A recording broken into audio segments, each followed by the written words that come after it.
Hello again, it's Carolyn with the education team, and today we're talking about qualifying our clients in this session. Our learning objectives today are to learn the most important questions to ask a prospective client and to understand why qualifying questions are important. So, what does it mean to qualify a client? It means to determine if a potential client who is interested in your services is a good fit as a client for your business. It's perfectly okay to determine that you aren't the best fit for the prospective client. Sometimes this even means that they aren't the best fit for your business.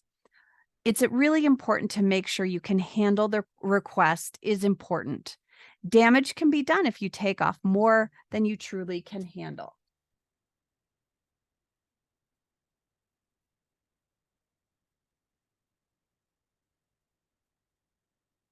Now, let's talk about developing qualifying questions. By asking the right questions, you can narrow down what the potential client is looking for in a trip, set the standard for what type of travel advisor you are, and form relationships with clients by finding commonalities.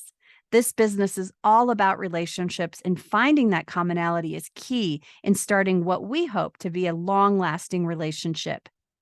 If you find out through the qualifying questions that a client really wants 24/7 service from you and a quick response time, and you happen to have a full time job, then it's important that you share with the client that this is a need that you aren't going to be able to fulfill.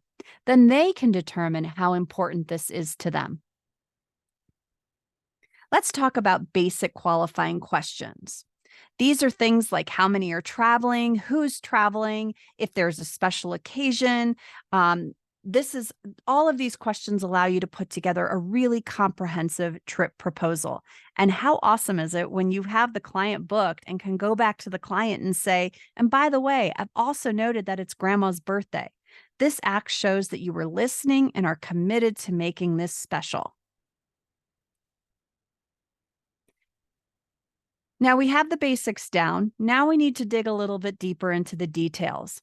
I like to ask these questions because you can really get an understanding for the client's expectations. If it is their dream to look at the ocean from a balcony tub, then you'd be looking for the accommodations with the tub on the balcony.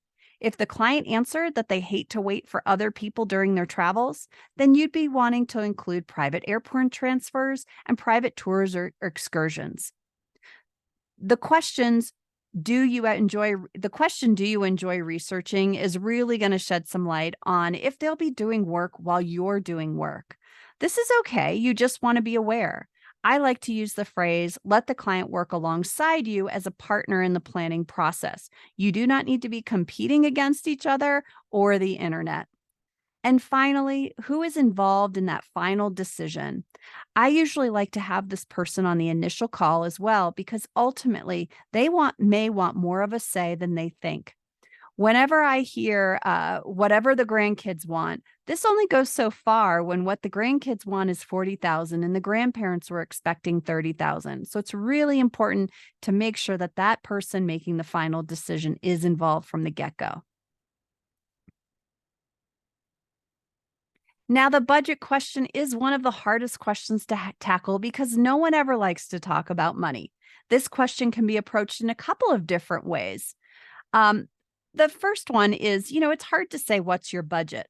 And sometimes you ask that question and they don't even know what things would cost, so they don't know how to answer it.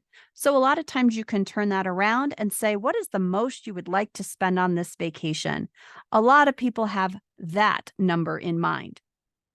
Many times when I'm talking to clients, I don't even ask this question. I really listen to what they're saying, their likes and dislikes are, and what's really important to them when it comes to this vacation.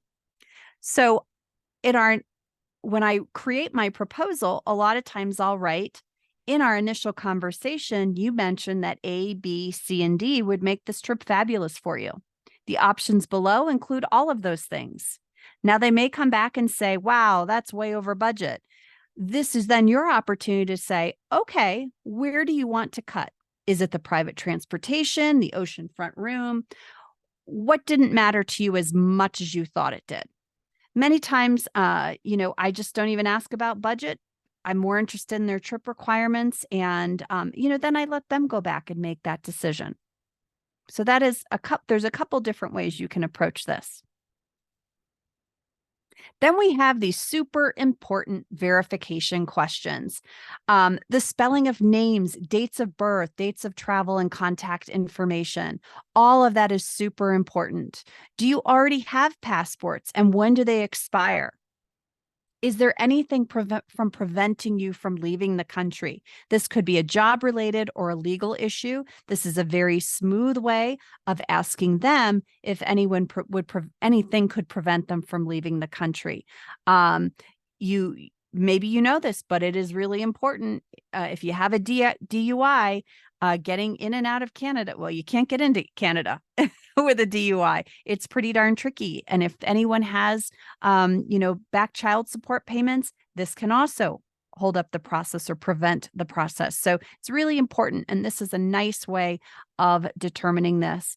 We also want to ask some of those questions that might be a little sensitive.